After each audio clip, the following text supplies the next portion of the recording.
El siguiente episodio está destinado únicamente para adultos. Incluye material sensible y contiene temáticas solo aptas para mayores. Puede que no sea adecuado para todos los públicos, por lo que se recomienda discreción. Propósito, vocación, llamado de Dios, misión en la vida. Distintas formas de nombrar lo mismo. Eso que le da sentido a nuestra existencia. Algunas personas lo encontraron, otras lo están buscando. En este podcast vas a escuchar historias de quienes encontraron ese propósito con la esperanza de que sus palabras te acerquen un poco más de claridad a tu propia búsqueda. Soy Santi Acevedo, soy coach ontológico y creo que cada persona es la construcción de una historia. Y si sabemos escuchar, siempre hay algo bueno para contar, porque todos tenemos algo bueno para decir.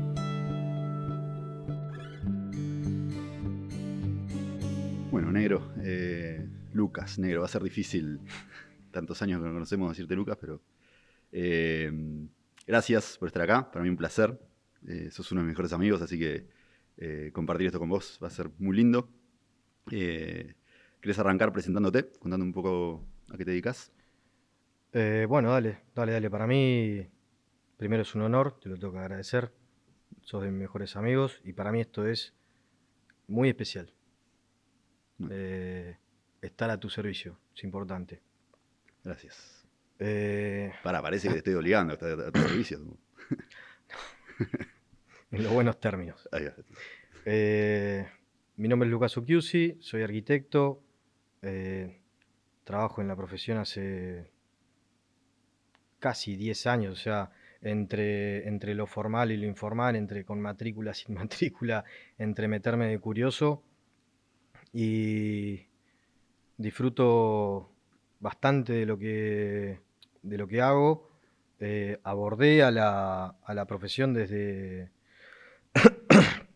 diferentes aristas y todavía estoy en la búsqueda de, de qué es lo que me es más fácil, qué es lo que me es afín, eh, qué es en lo que mejor me- me encuentro y tengo mejor desempeño, pero en total son 10 años. Ok. 10 años.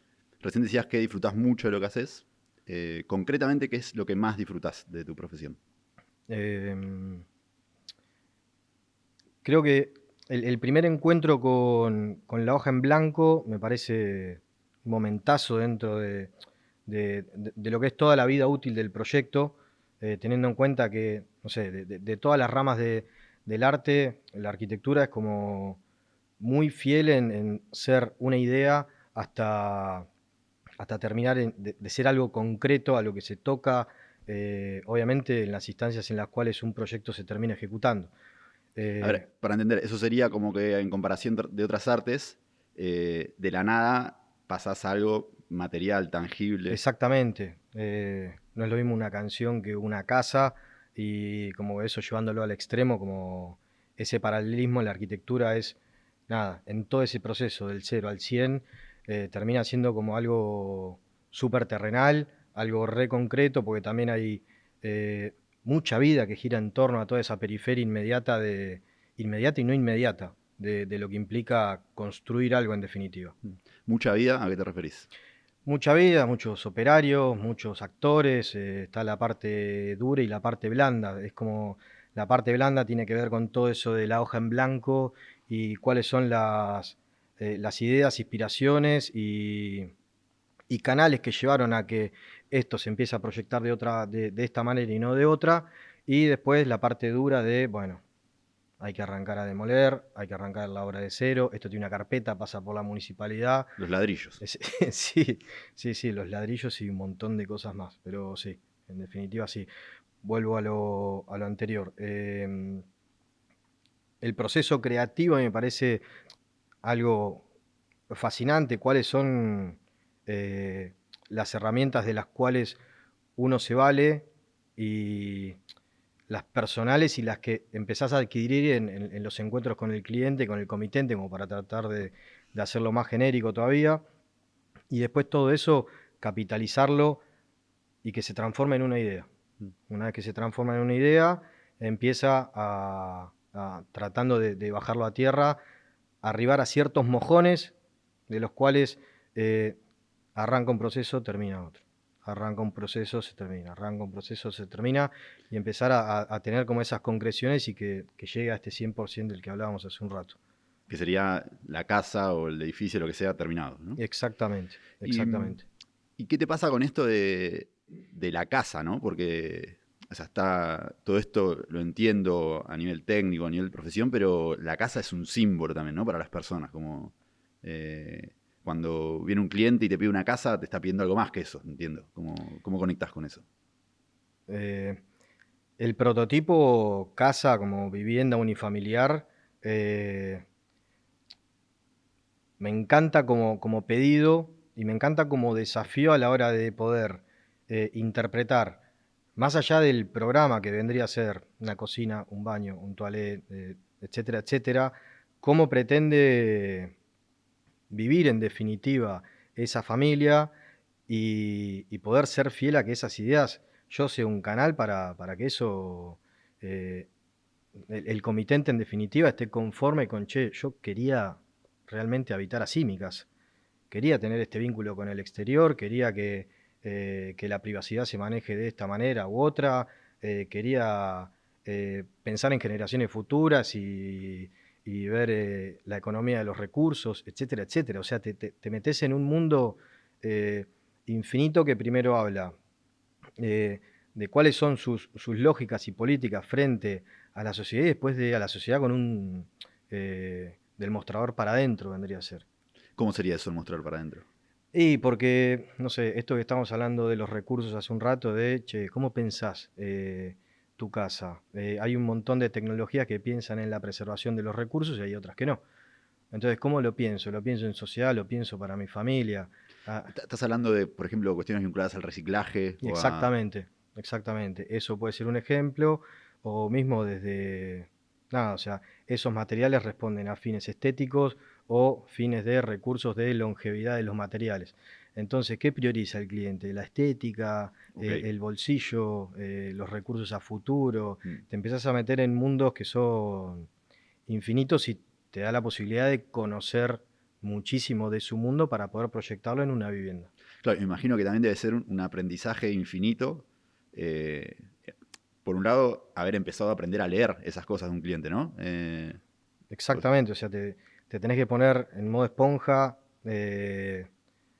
hacer muchísimo uso de la sensibilidad, de qué materiales responden a esas necesidades, de qué espacios, de cómo se vinculan con exterior, con interior. Realmente tiene que haber un prontuario de ideas en tu cabeza en el momento como para poder también responder esa inmediatez y que, nada, que todo eso también como una especie de proceso filosófico, casi.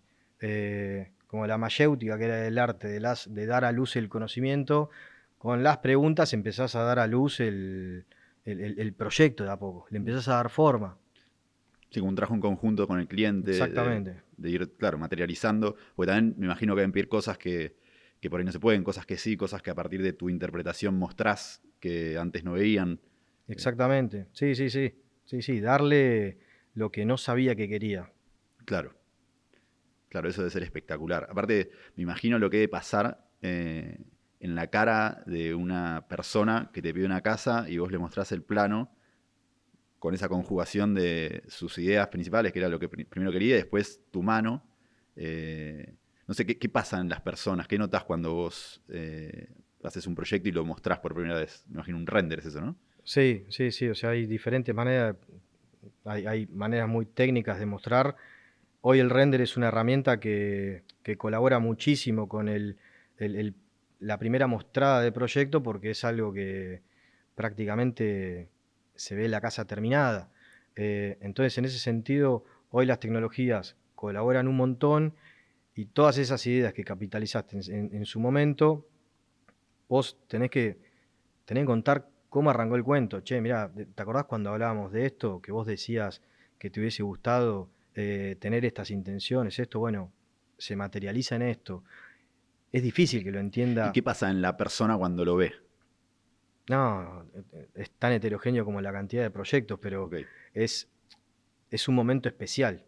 Imagínate que todo ese recorrido que arrancó antes de que nos metimos nosotros como profesionales a asistirlo a la hora de diseñar su casa, arrancó cuando el tipo, que esto me parece súper respetuoso de este lado, que para mí es algo obligatorio, eh, él arrancó hace muchos años a juntar recursos, o por ahí viene de una herencia, por ahí no arrancó hace 2 meses que nos metemos nosotros Sí, por ahí es la a inversión más grande que va a asistirlo. hacer en su vida. Y la única, Claro. posiblemente. Hoy el contexto se da un poco así, entonces hay que tener en cuenta todas esas variables para que después esa idea refleje que si esto se hizo con mucho esfuerzo de otras generaciones o, no sé, tomé 3 laburos para hacerme en mi casa. Hoy pasa mucho que Si los no está dos fácil. no está fácil. Entonces, nada, hay que tener en cuenta esas consideraciones.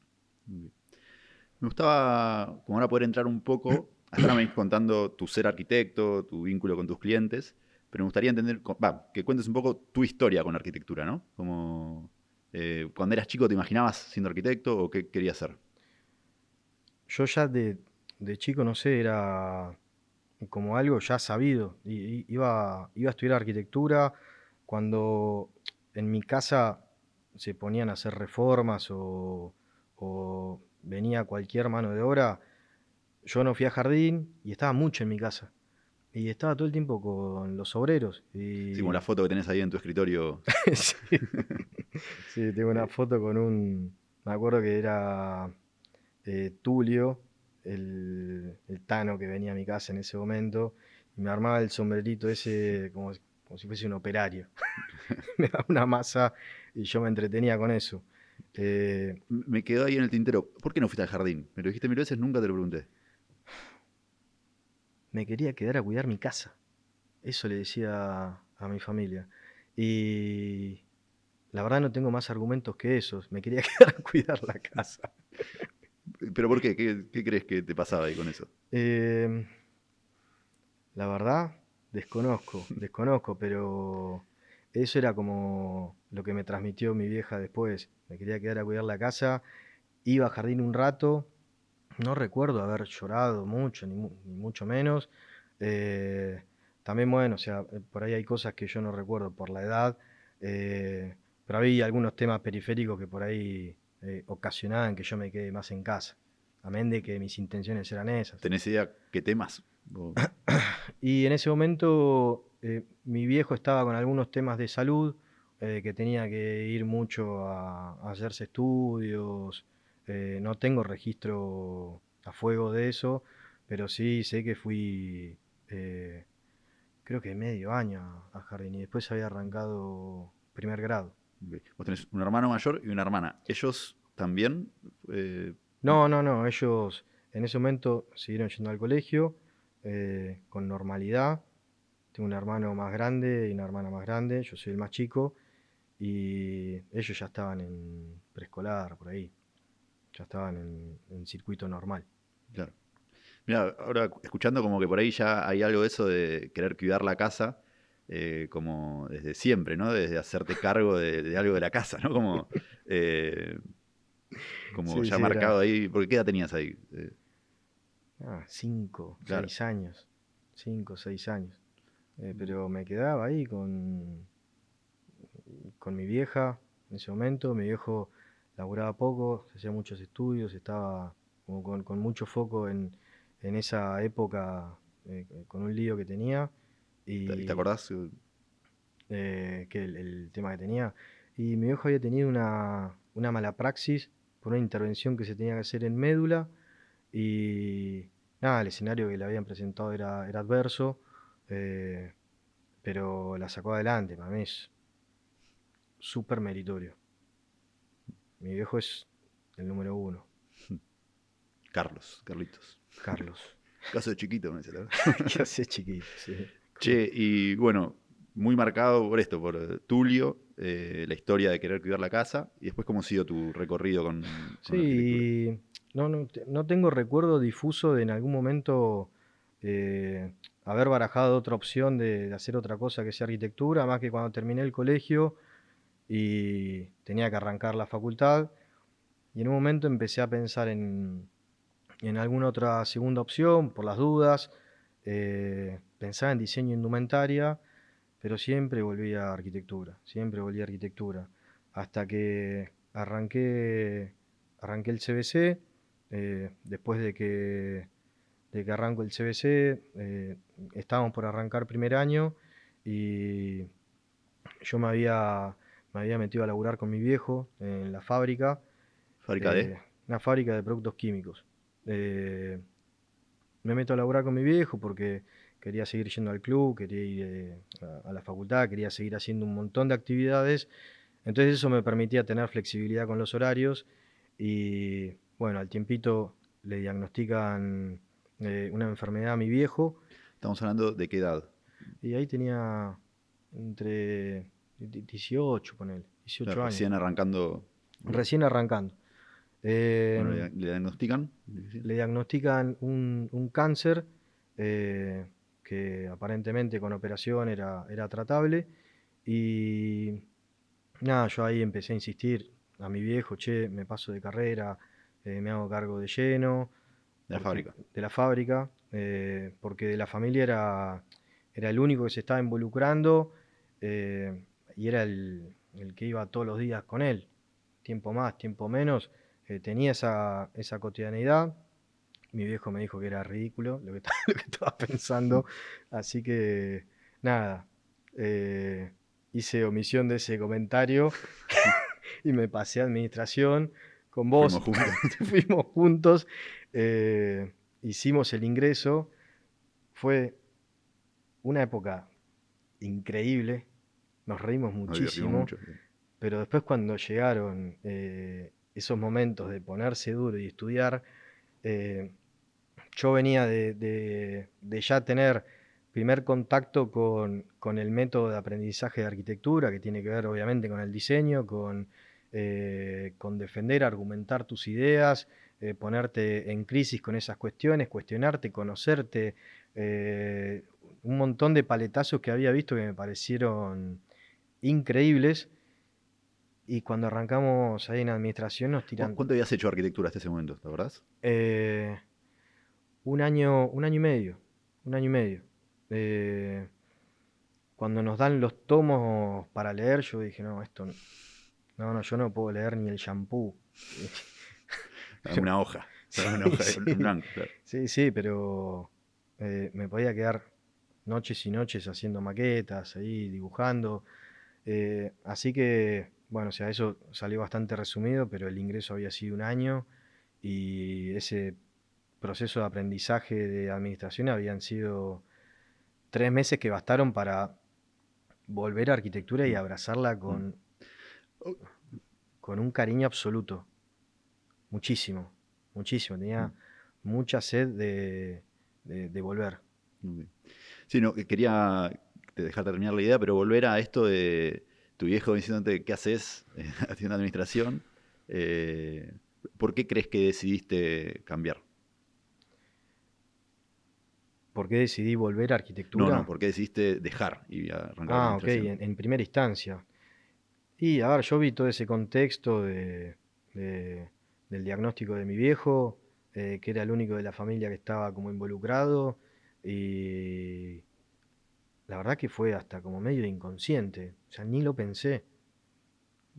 Me voy a estudiar administración porque está en el mazo que me tenga que hacer cargo de la fábrica. Mm. O sea, y eso ergo me formo para, para hacerlo de la mejor manera que se pueda. Mm. Eh, Sí, así como decías, me tengo que quedar a cuidar la casa siendo tan chico, acá es, che, me tengo que quedar Me tengo cuidando. que quedar a tener esta estadía en la fábrica desde lo profesional, académico, o sea, fui a fondo en ese sentido y nada, hoy no lo veo como un error, no lo veo como un error porque el hecho de salir a tener esa acción para poder hacerme cargo de la fábrica y demás, me hizo tomar muchísima carrera y envión para volver a arquitectura con, nada, repito, con muchísimo amor, con muchísimo enfoque, Mm. muchísimo enfoque. Sí, lindo esto que decís porque de alguna forma yo a veces cuando pensé en este podcast fantaseaba en la idea de que un pibe que está ahí en búsqueda vocacional se puede inspirar, ¿no? Y esto de, che, no está mal equivocarse, cambiar de carrera, volver, como nada, eso, ¿viste? Como que a veces hoy en día está muy, no me puedo equivocar, tengo que arrancar algo y seguirlo a fondo, pero lindo como ese mensaje, ¿no? Che, fuiste, volviste y está bien, ¿no?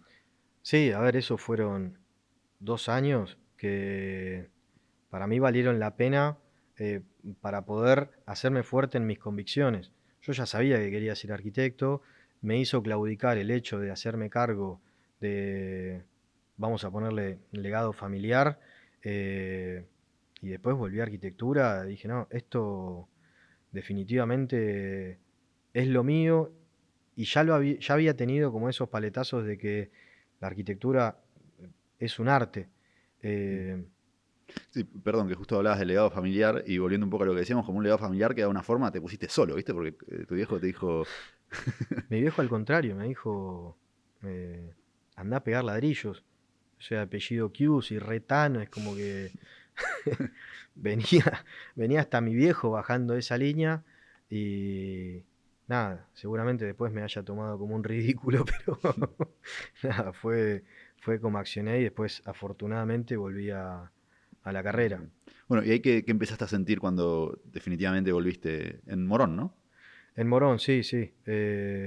Retomé en la facultad de Morón porque ya estaba con mucha movida por acá por el oeste y nada, o sea, la carrera de arquitectura te requiere mucho tiempo de estar sentado, dibujando, haciendo una maqueta, cortando algo, es como todo muy, muy manual y esos tiempos desde, nada, para ir por ejemplo a la UBA, eh, esas 2 horas valían oro para lo que sea, para descansar, Mm. para trabajar, para lo que sea. Entonces puse eso en la balanza Sí, y laburando en la fábrica, en el medio. laburando en la fábrica, yendo al club, en ese momento hacía deporte, eh, yendo a la facultad, cursando 6 materias todos los días, cursaba. No, la verdad que fue interesante. Chinero, y ahí en la universidad, o en esa etapa de tu vida, ¿cuáles fueron las cosas que te hicieron reafirmar, ¿no? Como es, ¿qué cosas fuiste aprendiendo sobre el arte, la arquitectura, que dijeron, che, definitivamente tomé una buena decisión? Bueno, había arrancado un poco antes porque cuando yo retomo y dejo administración, yo tenía 6 meses en los cuales no podía hacer nada. Fui, averigué en la facultad, no todas las materias son anuales, no puedes entrar, entonces eh, con esta conciencia de que la arquitectura evidentemente es una rama artística, empecé a ver muchísimas películas por director, por ejemplo. Agarraba a Stanley Kubrick, me veía Stanley Kubrick a fondo. Agarraba la discografía de los Guns y veía que, no sé, la discografía era Giffen, el productor era tal, y empezaba como a interpretar cuáles eran los gestos que como director eh, empezaban a canalizar en ciertos productos. Una película, un disco, y cómo todas esas eran decisiones tomadas en base a intenciones. Eh, entonces empecé como a nutrirme antes de retomar lo formal de la arquitectura, empecé como a ver otras ramas del Artísticas. arte nada, para valerme también de sus herramientas, de sus lenguajes, de sus modus operandi, de sus modos de atacar la hoja en blanco. No es lo mismo tirar un acorde que tirar una línea, entonces ahí hay diferencias que después se terminan uniendo en un todo. Eh, entonces, ¿Cómo sería eso en criollo?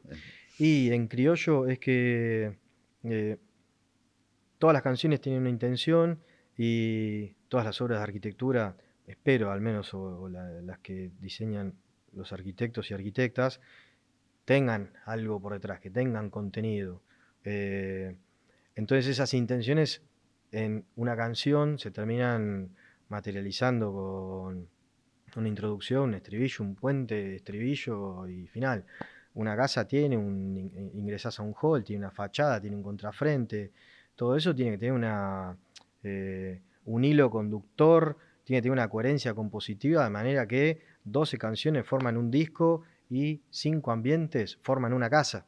Entonces, empezar a entender que todos esos lenguajes paralelos que le corresponden, en el caso de la música, en el caso de la arquitectura y a la rama artística que se te ocurra, responden a un todo. Claro, como un lenguaje común Exactamente. que no le corresponde a Exactamente. ninguna de las artes, sino Sí. ¿a Sí, qué sí, le sí. corresponde? Andás a ver. A todas. A todas. A Bien. todas. Así que bueno, eso ataqué con antelación como para poder hacerme yo de herramientas y esto de romper la hoja en blanco es una dificultad o un impedimento de para dónde voy, para dónde voy. Eh, Me parece interesantísimo eso del proceso creativo. Yo estoy en lo personal en desacuerdo con esto de que la hoja en blanco es una hoja en blanco. La hoja en blanco jamás va a estar en blanco porque ya vos tenés lo que no aprendiste, lo que aprendiste, lo que sabés, lo que no sabés, el libro que dejaste por la mitad, la discografía que te escuchaste entera. La hoja no está en blanco. Claro. Ya tenés un montón de herramientas que te permiten ya tener en tu cabeza maneras de atacar un programa. Claro, que tiene mucho que ver con tu historia, con todas las cosas que fuiste absorbiendo en tu vida de alguna forma, ¿no? Totalmente, totalmente. Entonces la hoja en blanco tiene tantas resoluciones como profesionales encaren esa hoja en blanco. Mm. Hoy es el Día del Artista. No, perdón, del arte. Uf, Justo lo escuchaba cuando estaba viniendo para acá en la radio porque es el cumpleaños de Da Vinci. Se celebra el natalicio de Da Vinci. Así que casualidad que estemos justo hablando de arte. O no, no sé. Vamos a ver. Eh, bueno, volviendo un poco a la fábrica, a la historia, hoy en día entiendo que ya no estás más con la fábrica. ¿Cómo fue todo ese proceso? y ese proceso fue eh, como inició, eh, respondiendo a un legado familiar y a un sustento económico, por otra parte, de sostener a la familia y demás. Eh, Cuando ya mi viejo y mi vieja habían fallecido, eh, lo planteé, che, o sea, necesito darle un cierre a esto. Había otras necesidades de mis hermanos también, Pero ¿a qué edad te hiciste cargo 100% de la fábrica? O sea, ¿a qué edad falleció tu viejo? y a los 20, a los Ah, 20. enseguida de que...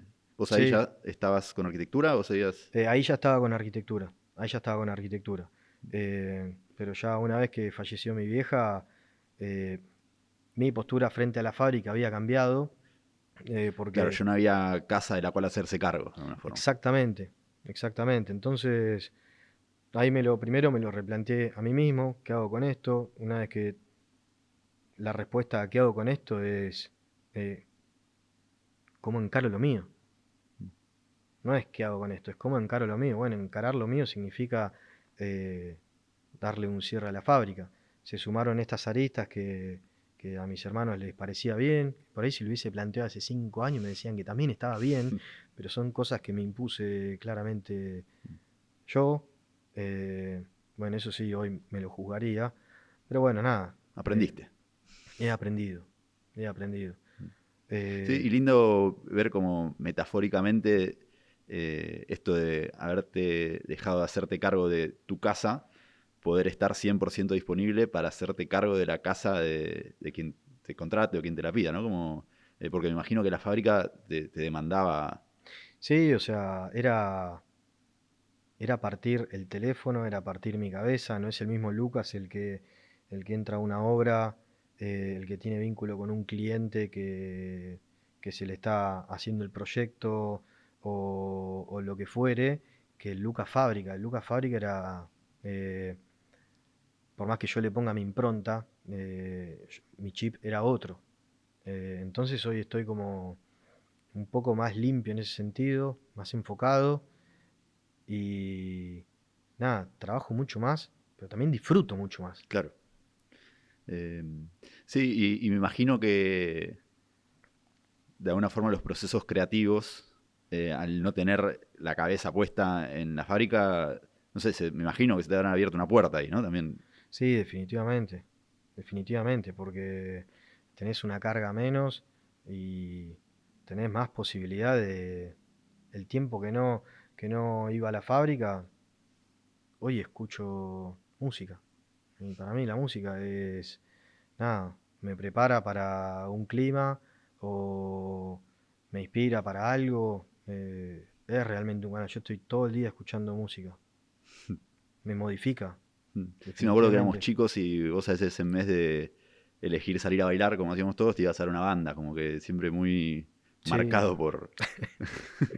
sí, me acuerdo el primero eh, que se habían disuelto los Guns. Yo era muy fanático de los Guns, fue como la punta de lanza. Y me acuerdo que en ese momento estaba el bar de La Viola, del Bebe Contepomi, y venía Gilby Clark, que era el segundo guitarrista de los Guns, y había pasado por los Rolling, y tocaba en el bar que era así, ¿Y vos con cuántos años tenías esa data? 15. Era un Y me, desquiciado. y me fui a verlo porque no tenía a quién decirle, che, ni a mi vieja le dije. Y no tenía a quien decirle, che, vamos a ver a Gilby Clark, y me dicen, ¿quién es? O sea, nadie se metía tan a fondo con esas temáticas. Y para mí era un superhéroe. Claro. A mí Ghibli Clark, por más que sea el segundo, para mí era un superhéroe. Yo me acuerdo que le había mentido a mi vieja que me iba no sé a dónde y me fui a verlo. Y ahí dije, no, se abrió una puerta. Claro, empezaste como a conectar un poco con este lenguaje artístico que charlabas hace un ratito, ¿no? Sí, Claro, de muy lo chico. estimulé muchísimo. Lo estimulé, me gustó y nada, o sea, era ese romper ese límite que tenía el disco y decía, los punteos son reales, más allá de que ya había ido a recitales, pero yo como que eso lo analizaba, lo desglosaba, Mm. subía el volumen, bajaba el volumen, decía, che, acá subieron esta viola en este parlante, acá no, ya lo estaba viendo ahí en vivo. Claro. Me quería meter un poco en esto de los procesos creativos. Me acuerdo hace poquito que nos juntamos a comer en casa con Juan y llegaste tarde, te quería matar y cuando llegaste me dijiste, no pasa que me senté a dibujar, me llegó la inspiración y no la podía soltar, porque si la suelto después no vuelve. ¿Cómo vivís esos procesos de... Eh, nada, soy fiel a lo que te dije en ese momento, o sea, si te cae la inspiración, aprovechá, porque termina siendo un círculo vicioso que te da muchísima felicidad. Cuando las cosas empiezan a calzar y decís, che, bueno, esta idea que tenía eh, tenía sentido. Pero ¿cómo te preparás para que la inspiración aparezca? Como me imagino que es crear un contexto, no sé, ¿cómo? No, en tema contexto, en la semana tiene que ser inevitablemente después de las 5 de la tarde, porque durante el día, nada, las obras tienen un voltaje que no resiste, que esté sentado en el escritorio, o sea, no. La obra tiene un voltaje importante, que esa es como la parte física, y después la parte, nada, del mundo de las ideas, lo etéreo, te requiere muy limpio de cabeza. Por eso cuando se limpió lo de la fábrica, me pasa hoy que se limpia lo del día a día. eh, Llega un momento que tenés que parar la pelota y realmente ponerte con toda tu atención, con todas tus herramientas, con todo lo que sos, no sos, etcétera, etcétera, y, y que eso empiece a tomar inercia. Una vez que toma inercia, eh, yo creo que jamás lo dejé. Una vez que toma inercia es como que solo empieza a armarse, como no sabes si son 2, 3 horas, 4 horas, realmente perdés.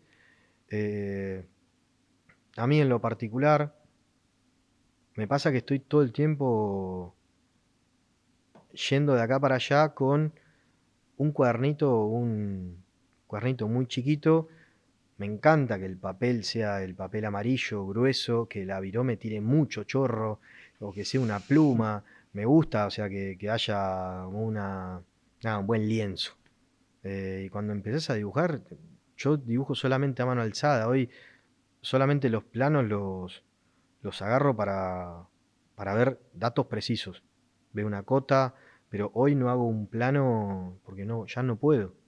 No puedo, o sea, yo me centro mucho en la gestación de la idea, en cómo arranca eso. Sé después cómo tiene que pasar a lo técnico, pero ya no lo puedo dibujar más. Hoy estuviste un año alejado de la computadora y te pasaron 5 programas por arriba. Claro. Entonces yo ya está, lo acepté. Lo acepté y me amigué con la mano alzada, que no es algo que me cuesta. Desde chiquito estaba todo el día dibujando, todo el día dibujando. Entonces hoy, no sé, ahora hace poco pasó. Me vi un sábado a las 7 de la tarde y seguía dibujando y arrancaba a las 11 de la mañana. Y me había escuchado toda la discografía de Sumo de fondo y nada, llegó un momento y dije, son las 7 de la tarde. Y ahí sí frené porque ya era un exceso. Sí, y esto de la hoja en blanco, entiendo que cuando empieza a fluir es interminable, pero también me imagino que no debe ser siempre así, ¿no? Como... No, no, no, no es siempre así. Hay veces que es más lo que insistís que lo que atrapaste la inspiración. Entonces en ese momento tenés que decir, che, no, acá no pasó nada. Claro, ¿y cómo manejás? Porque me imagino que ser medio frustrante a veces. Es Como... re frustrante, sí, porque hay veces que decís, bueno, por agenda, sábado a las 9 de la mañana me pongo la pava y me inspiro. No pasa. Claro, Por ahí te cayó a las 11 de la mañana porque te escuchaste un disco. Sí, che. Bueno, cayó a las 11 de la mañana, entonces claro. arrancás y ahí te metés. Pero no es algo tabulado, no es un Excel. Cae o no cae, la idea, nada, llega o no llega.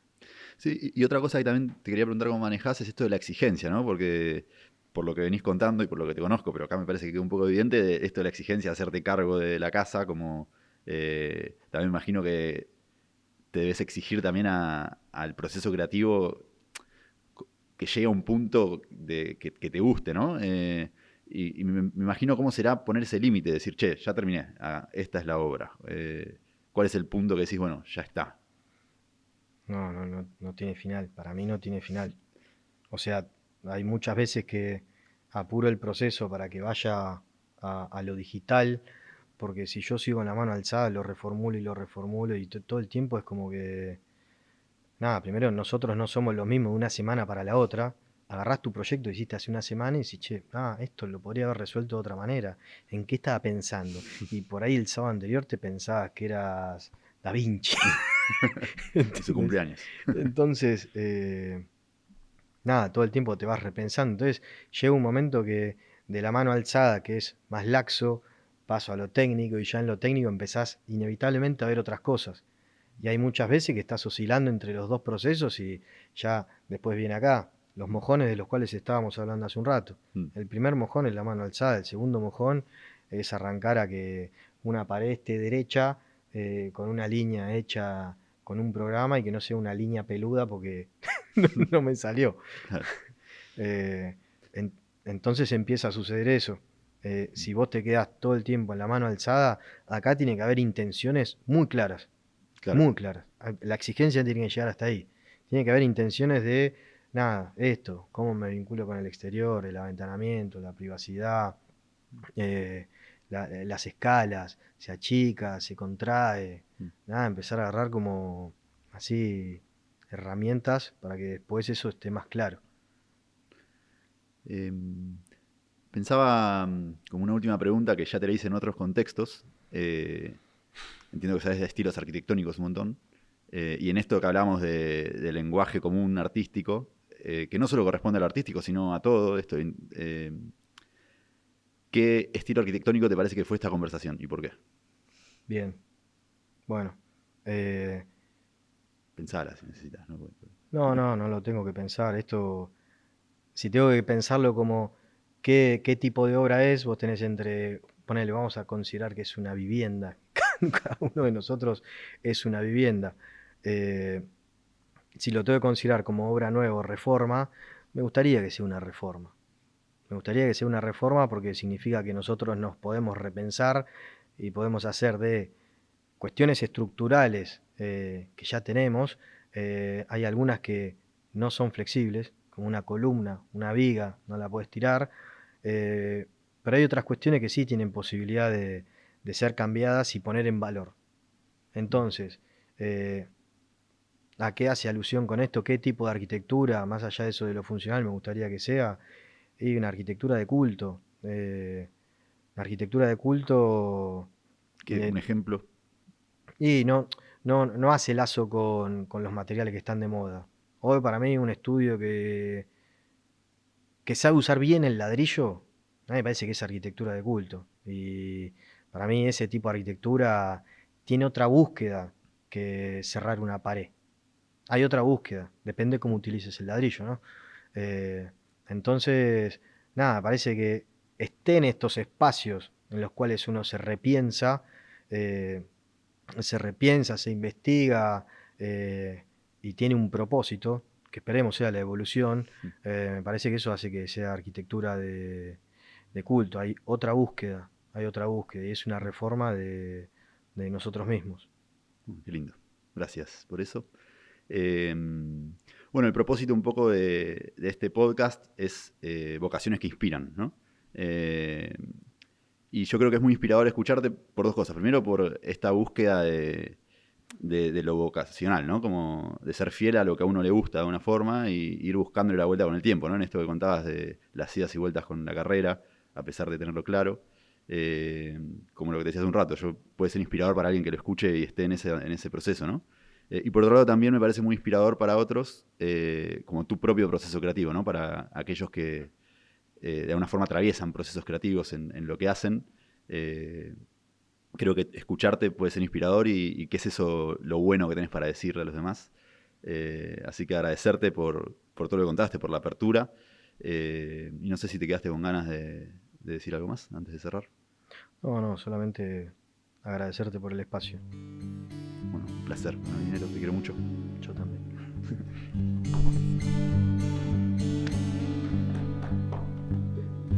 Algo bueno para decir cuenta con el apoyo de